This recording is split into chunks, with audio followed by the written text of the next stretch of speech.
Es un placer, estimados oyentes de la revista Radial, recibirlos una vez más. Un estudio sobre las prácticas religiosas durante el aislamiento provocado a raíz del COVID-19 concluye que gran parte de los consultados admitió que las prácticas religiosas ayudaron a contrarrestar los sentimientos negativos provocados por la pandemia. Un premio de más de $1 millón en la lotería no fue reclamado y ahora venció el plazo para cobrarlo. Alemania busca eliminar las últimas leyes nazis que siguen vigentes a esta fecha. Saludo a quienes me acompañan hoy en el programa. Pastor Alberto Díaz, ¿cómo le va? Un gusto estar con ustedes de nuevo. Muy bien, saludamos nuevamente, esperamos que hayas descansado en estos días. Saludamos a Yana y dices, ¿cómo estás, Jan? Bienvenido. Yo con una intriga, a ver qué dice Walter, si puedo jugar en la lotería o no. Vamos a ver qué pasa con este premio que en Uruguay no fue cobrado y que es de $1 millón más o menos. Y saludamos a través de Skype a Walter Arbilli, quien está en contacto con nosotros. ¿Cómo estás, Walter? Bienvenido. Muchas gracias, contento de poder estar con ustedes vía Skype, bueno, tratando de este tema de protocolos y eso, pero bueno, expectante a ver si queda contento Jan con la respuesta. Está muy bien. En los controles y en la edición del programa está Rodrigo Rincón y quien les habla Victoria Pereira. Vamos a hablar entonces de cómo afectó la pandemia a las prácticas religiosas, porque según este artículo de Página 12 de Argentina, un estudio sobre las prácticas religiosas durante el aislamiento provocado a raíz de la COVID-19 concluye que no hubo cambios significativos en la materia, pero gran parte de los consultados admitió que estas actividades ayudaron a contrarrestar los sentimientos negativos provocados por la pandemia. En el contexto de cambios significativos que se produjeron en la vida cotidiana de las personas, la pandemia no incrementó ni disminuyó significativamente las prácticas religiosas, pero estas actividades se mudaron al espacio virtual, principalmente a WhatsApp y Zoom. Lo anterior surge de un estudio internacional realizado entre los meses de mayo y agosto de 2020 y del que participaron investigadores de México, Uruguay y Argentina para conocer de qué manera la COVID-19 impactó en la vida religiosa de las personas. De acuerdo a lo expresado por los investigadores, esto muestra que la vida interior de las personas tiende a ser estable. Los que hacían algo lo siguieron haciendo, los que no hacían nada no empezaron. Vamos a escuchar en los próximos minutos un informe de la agencia Fran Press respecto a esta pandemia, donde los creyentes de todos, digamos, de varias religiones, AFP hace un recuento, digamos, bueno, confían, según este informe, más que nunca en Dios. Escuchamos el informe y luego lo comentamos. Para muchos creyentes, la fe se refuerza durante la pandemia. Privados de sus lugares de culto y sin poder reunirse en estos tiempos difíciles, religiosos de todo el mundo encuentran en Dios un consuelo. En Ciudad de México, Enriqueta se hace cargo de un pequeño santuario dedicado a la Santa Muerte. El distanciamiento social y el confinamiento han afectado profundamente a los fieles de religiones de todo el mundo. En la comunidad israelí ultraortodoxa Bnei Brak, cerca de Tel Aviv, el rabino Nechemia Bloestein dice que ha tenido que improvisar para oficiar servicios con menos gente. En París, la ausencia de contactos ha modificado la misión del padre Patrice Saunier, vicario episcopal de la pastoral funeraria de la diócesis de la capital francesa. Somos seres que nos relacionamos y cuando nos privan ese contacto a través de la mirada, el rostro, la sonrisa, eso crea un problema profundo que al principio no se ve, pero hay una afectación, un impacto profundo en el corazón de las personas. Entonces, de ser posible, debemos mantener ese vínculo, esta relación. Es un desafío, no solamente en la iglesia, sino en nuestra sociedad, no perder la relación con el otro. Escuchábamos, Alberto, este informe que habla un poco de las diferentes religiones, de acuerdo a cada uno, de lo que cree cada uno. Parece que esto se ha afianzado en algunos mucho más. Y bueno, esto habla de que hay una necesidad de poner la confianza, de creer en algo o en alguien, ¿no? Sí, este informe tiene una enseñanza y la enseñanza que nos deja es, lo hemos visto y se ha visto esto a través de los siglos, y es que en los momentos de necesidad o de crisis, el hombre busca a Dios. ¿Y por qué lo busca? Porque desde la caída del ser humano, este tiene un vacío interior, producto de la caída, producto de la desobediencia. Por ejemplo, vamos a un texto muy conocido en la Biblia, que es el libro del profeta Jonás, también llamado el profeta desobediente. Aquel profeta al que Dios mandó a predicar la palabra de Dios a Nínive, y como los ninivitas eran un pueblo hostil hacia Israel, el profeta sacó un boleto en un barco para ir en un sentido opuesto a donde Dios le envió, muy lejos. Entonces Dios mandó una gran tempestad, Esto lo leemos en Jonás capítulo 1, versículo 1 al 3. Y nos preguntamos, ¿se puede huir de la voluntad de Dios? Versículo 4, pero Jehová hizo levantar un gran viento en el mar, y hubo en el mar una gran tempestad que se pensó que partiría la nave. El mundo hoy está consternado y desesperado a causa de esta pandemia de COVID-19. Y también, en un sentido, la humanidad tiene algo de Jonás. ¿En qué aspecto? En el aspecto de que la criatura quiere alejarse de Dios. Romanos 3:10 dice, todos se apartaron a una, todos se hicieron inútiles. Mientras se levantaba esa gran tempestad, dice Jonás capítulo 1, versículo 5, los marineros tuvieron miedo y cada uno clamaba a su Dios. Pero es muy interesante porque la palabra Dios en la Biblia está escrito con minúscula, aquí en el versículo 5 de Jonás 1. Y echaron al mar los enseres que había en la nave, pero Jonás se había echado a dormir.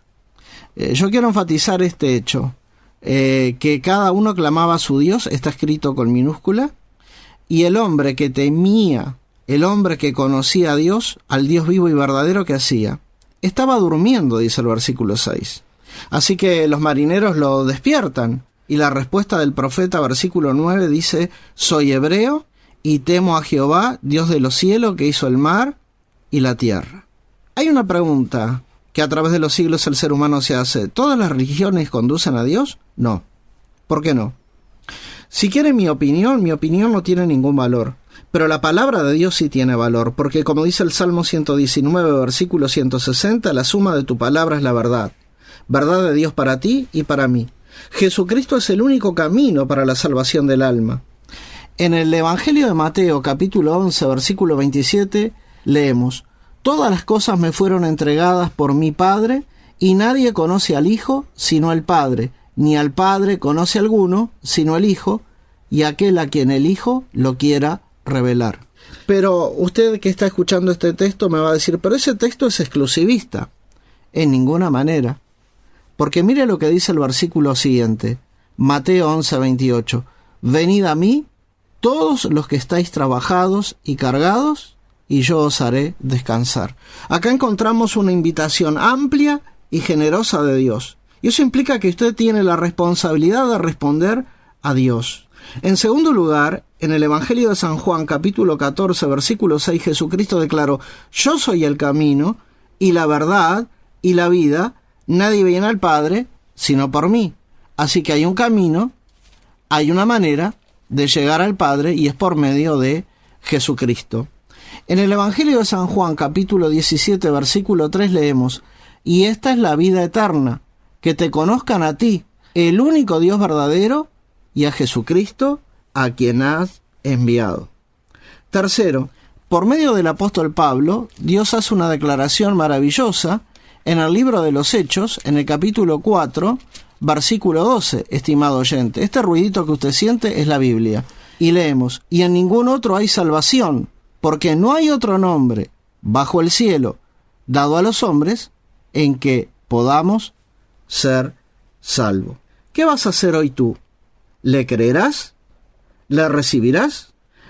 Cuarto, en Jonás aprendemos algo. Los marineros le llamaron perezoso.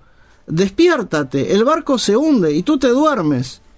En Romanos 13:11 leemos, y esto conociendo el tiempo, que es ya hora de levantarnos del sueño, porque ahora está más cerca de nosotros nuestra salvación que cuando creímos. ¿Qué estamos haciendo como cristianos en este momento de crisis? ¿Estamos durmiendo? ¿Estamos distraídos? No durmamos. Trabajemos, oremos, testifiquemos con todo lo que está a nuestro alcance, como un homenaje de amor a aquellos hermanos que ya han partido. Continuemos la obra porque vale la pena. Hacemos una breve pausa en la revista radial y enseguida continuamos.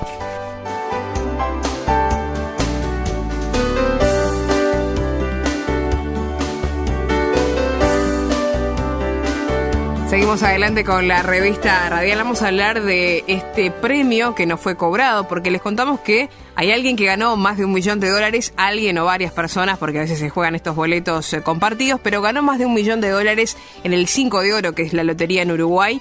No lo reclamó y ahora venció el plazo para cobrarlo. Contarles que el 16 de diciembre del 2020 se vendió en el departamento de Tacuarembó, en Uruguay, el boleto de lotería ganador del Pozo de Oro del 5 de oro, correspondiente a $1.354.771. Sin embargo, el premio no se reclamó y ahora el plazo para cobrarlo venció, según lo que informaron varios medios de Uruguay, entre ellos a Diario El País. Allí Ricardo Berúa, quien es director nacional de Loterías y Quinielas. Las bolillas de la jugada ganadora tenían los números 01, 14, 23, 39, 40 y la bolilla extra fue el 45. Se trató del único acierto y ocurrió el miércoles 16 de diciembre. Ese día no hubo ganadores, ni en el Pozo de Plata ni en el Pozo Revancha.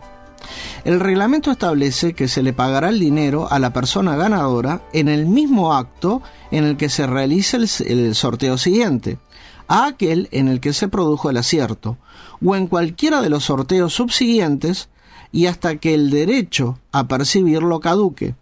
30 días corridos contados a partir del día del sorteo. La jugada era de diciembre, tienen 30 días y venció el viernes, explicó Berúa. Si bien no es común, las estadísticas indican que una vez al año se da. No es la primera vez que pasa. En el Pozo de Plata es más seguido, agregó. El director indicó que en muchos casos se trata de personas que no revisan, tiran la boleta o, por ejemplo, lo meten en algún bolsillo y va a la lavadora. Son cosas que pasan. Bueno, Walter, hablamos de este premio que nadie ha cobrado y que ha vencido el plazo para hacerlo. Yo les preguntaba a ustedes de que, bueno, no queda tampoco registro digital como para que por ahí se pueda de alguna manera reclamar este premio. La persona que lo ganó y perdió el boleto ya no lo puede reclamar. Sí, es así. Pero parece bien extraño, ¿no? Poner la ilusión de cambiar el destino de tu vida, ¿no? Porque yo creo que ese es el motivo de jugar, ¿no?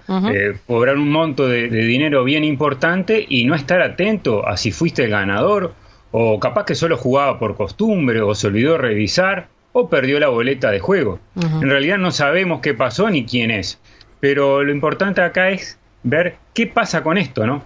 Les cuento que antes de convertirme a los casi 27 años, yo jugaba estos juegos de azar. No siempre, pero sí cuando había un pozo bastante grande como este, o incluso muchas veces lo hacía a medias con algún compañero de trabajo, por algún número que justo trabajando se da, o como comentaba también acá en Uruguay, está la costumbre cuando alguien compra un auto, los amigos juegan al número de la patente, y bueno, esas cosas, ¿no? Claro. Pero creo que también es algo cultural de acá y de otros países. Pero bueno, por la misericordia de Dios, no era un jugador compulsivo o ludópata, o sea que es algo problemático, ¿verdad? Sí. También con Jan comentábamos de que estos juegos de azar están calculados para que no sea algo beneficencia, sino que es para que haya un usufructo de aquellos que lo ponen, no tanto como los casinos o loterías y quinielas, no van a regalar dinero, sino que es un negocio para ganar dinero. Claro. Así que los números siempre no están a favor del apostador. Pero bueno, al poco tiempo de haberme convertido me di cuenta que no estaba bien y lo dejé de hacer. ¿Pero por qué?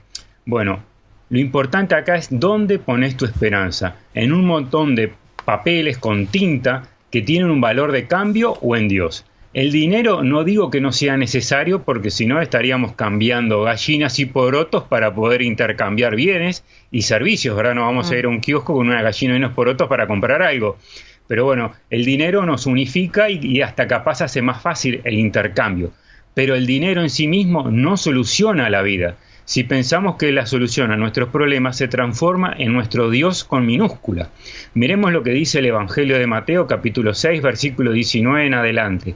No almacenes tesoros aquí en la tierra, donde las polillas se los comen y el óxido los destruye, y donde los ladrones entran y roban. Almacena tus tesoros en el cielo, donde las polillas y el óxido no lo pueden destruir, y los ladrones no entran a robar. Donde esté tu tesoro, allí también estarán los deseos de tu corazón. Y después sigue en Mateo 6:24, nadie puede servir a dos amos, pues odiará a uno o amará al otro, será leal a uno y despreciará a otro. No se puede servir a Dios y estar esclavizado del dinero.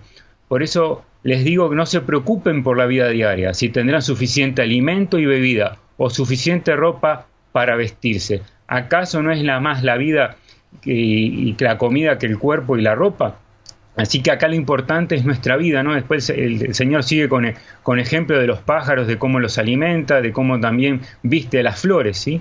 Y en el 31 dice, así que no se preocupen por todo esto diciendo qué comeremos, qué beberemos, qué ropa nos pondremos. Esas cosas dominan el pensamiento de los incrédulos, pero su Padre Celestial ya conoce todas sus necesidades. Y acá lo más importante, busquen el reino de Dios por encima de todo lo demás y lleven una vida justa y Él, hablando de Dios, le dará todo lo que necesiten. Así que no se preocupen por el mañana, porque el día de mañana traerá sus propias preocupaciones. Los problemas del día de hoy son suficientes por hoy. El jugar juego de azar primero muestra nuestro descontento con la situación económica que nos toca vivir y la falta de contentamiento. Nuestra falta de fe también en Dios, que nos va a proveer para todas nuestras necesidades, y nos afanamos del día de mañana, pensando que si tengo tal o cual monto, seré feliz y tendré la vida solucionada.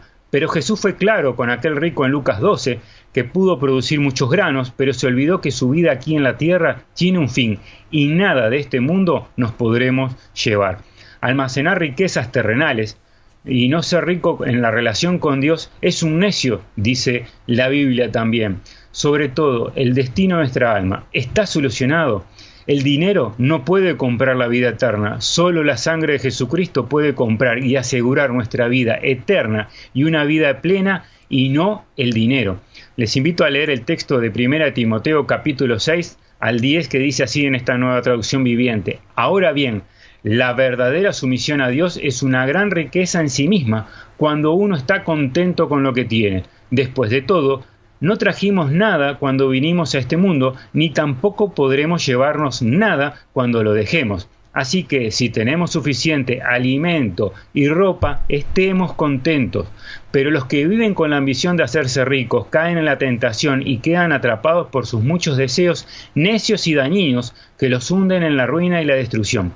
Pues el amor al dinero es la raíz de toda clase de mal. Y algunas personas en su intenso deseo por el dinero se han desviado de la verdadera fe y se han causado muchas heridas dolorosas. El dinero en sí no es bueno ni malo, no tiene moral. Lo importante es para qué queremos el dinero, cómo lo obtenemos o cómo los usamos. El problema está si lo amamos al dinero y las posesiones, o simplemente es una herramienta para poder hacer transacciones de una manera más fácil. Lo importante es si nosotros le hemos entregado nuestra vida a Cristo y le seguimos a Él.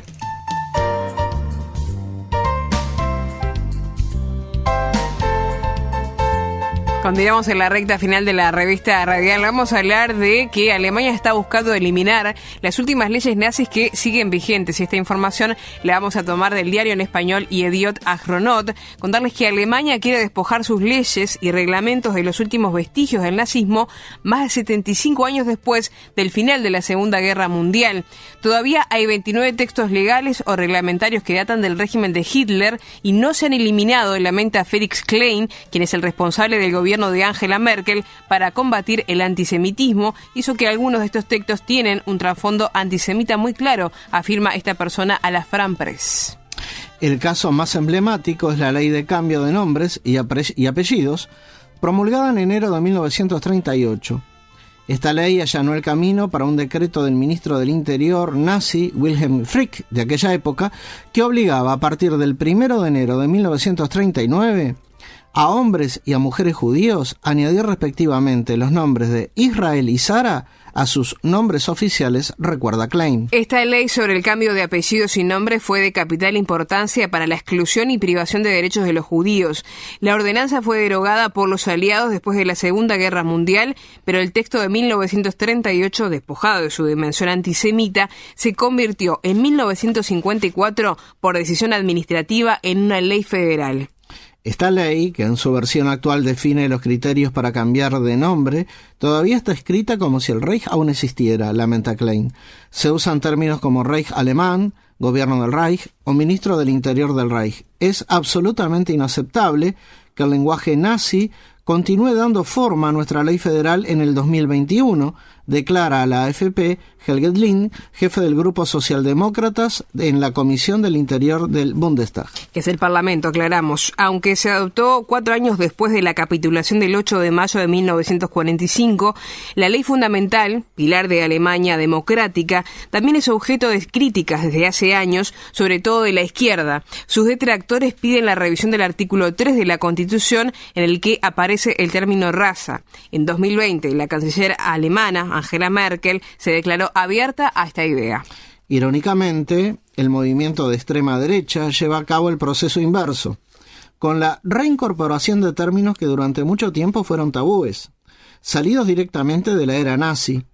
Las manifestaciones, por ejemplo, antiinmigrantes o antimascarillas, retoman el término de traidores a la patria, Volksverräter, en alemán, popularizado por Hitler. La prensa mentirosa, estigmatizada por los nazis, también es el blanco de insultos en estas protestas. El miércoles 27 de enero, Jan, se va a celebrar nuevamente, o se va a conmemorar, es la palabra más acertada, el Día Internacional de Conmemoración en Memoria de las Víctimas del Holocausto. Esto 76 años después de la Segunda Guerra Mundial, y aún persisten vestigios de las leyes nazis. Sí, sorprendente. Que 3/4 de siglo después de la derrota nazi se preservan aún restos de su lenguaje en la legislación alemana.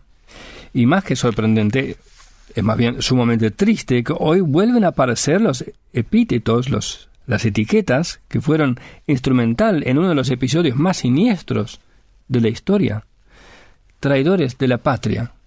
Y lo hemos dicho también en otros programas últimamente, ¿sí? que suele volver a aparecer en toda el discurso de Donald Trump, en los últimos días, en el discurso de Maduro en Venezuela, se escucha este epíteto, traidores de la patria. Y con esa etiqueta se justificaba en el tiempo nazi la marginación, la desaparición y finalmente el exterminio de cualquiera que solamente pensara diferente o que simplemente no les agradaba. Porque una vez que tú tengas esta etiqueta, nadie se anima a defenderte. No sea que caiga también bajo la sospecha de ser traidor a la patria. Volviendo a los viejos textos de ley, que ahora lo van a revisar, creo que es muy bueno que sean por fin reemplazados, aunque a veces temo que algunos aprovecharán para cambiar recuerdos de la infame ideología nazi por otras ideologías. Digo, está bien que saquen este lenguaje, pero tengo a veces miedo que meten otras ideologías que más adelante también hay que revisar. Claro. Pero esa noticia muestra una vez más cuán difícil es librarse de viejos vicios.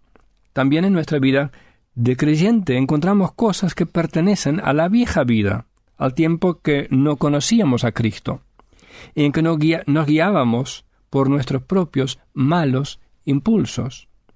Cuando creímos en Cristo, dice la Biblia, nuestro antiguo yo fue crucificado juntamente con Cristo, para que el cuerpo del pecado sea destruido o quitado de su poder, a fin de que no sirvamos más al pecado.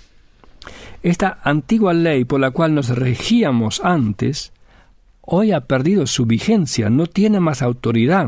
Esta ley del pecado que me obligaba a hacer aquellas cosas que no convienen.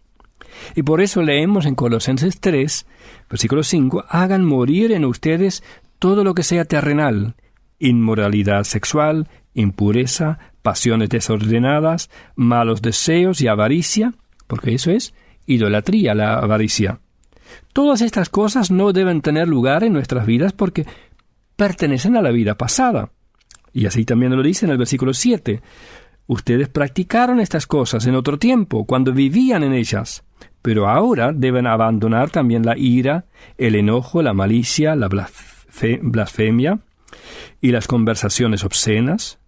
No se mientan los unos a los otros, pues ya ustedes han despojado de la vieja naturaleza y de sus hechos, y se han revestido de la nueva naturaleza, la naturaleza del nuevo hombre que se va renovando a la imagen del que lo creó hasta el pleno conocimiento. Los que somos de Cristo hemos recibido nueva vida, hemos nacido de nuevo. Y como bebés recién nacidas tenemos que crecer. Hay un proceso de crecimiento que apunta al pleno conocimiento, a la madurez espiritual. Ahora que yo soy abuelo, recibo muchas fotos y quiero recibir fotos de mi nietito. Y el otro día recibí una foto que él está en la balanza y ya aumentó de peso. Y eso es importantísimo. Los padres se preocupan cuando un bebé no crece.